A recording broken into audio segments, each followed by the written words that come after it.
បាទជំរាបសួរបងប្អូន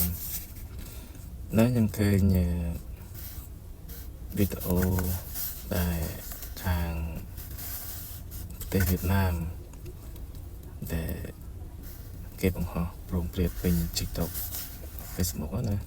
មិនដឹងជាវីដេអូថ្មីឬក៏វីដេអូចាស់ដែលគេកប់ទូរ៉េនោះបងប្អូនទាំងអត្រាហ្នឹងណាប៉ុន្តែ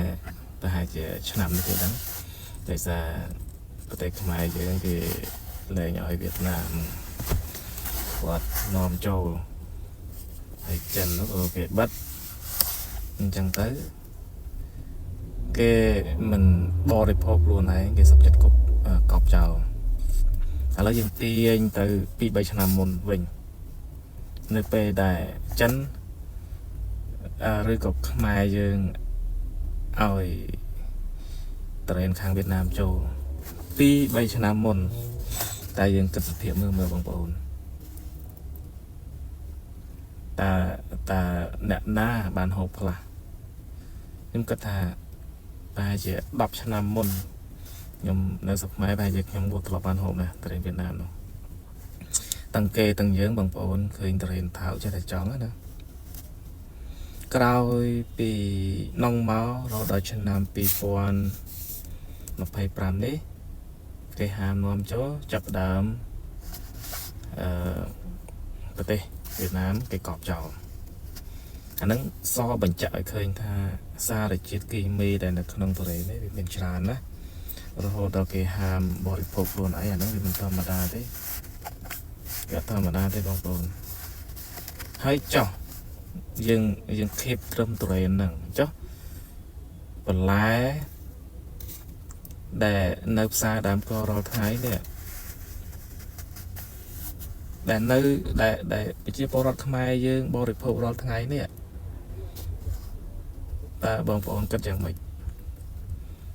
គិតថាវាអត់មានសារជាតិគីមីទេឬក៏យ៉ាងម៉េចដែលអ្នកភ្នំពេញបរិភោគរាល់ថ្ងៃគេយកទៅចែកចាយទៅតាមបណ្ដាខេត្តទៀតអញ្ចឹងថ្នាក់ដឹកនាំរាជរដ្ឋាភិបាលគួរតែដឹងហើយពិសេសគឺបងដែលធ្វើការនៅច្រកព្រំដែនគឺច្បាស់ហ្មងខ្ញុំគិតថាចេះបើសិនជាបងប្អូនខាងច្រកព្រំដែនមិនមើលលុយធំទេណាគិតពីសុខភាពបងប្អូនគាត់ប្រជាពលរដ្ឋខ្មែរប្រហែលជាមិនអាចចូលទេ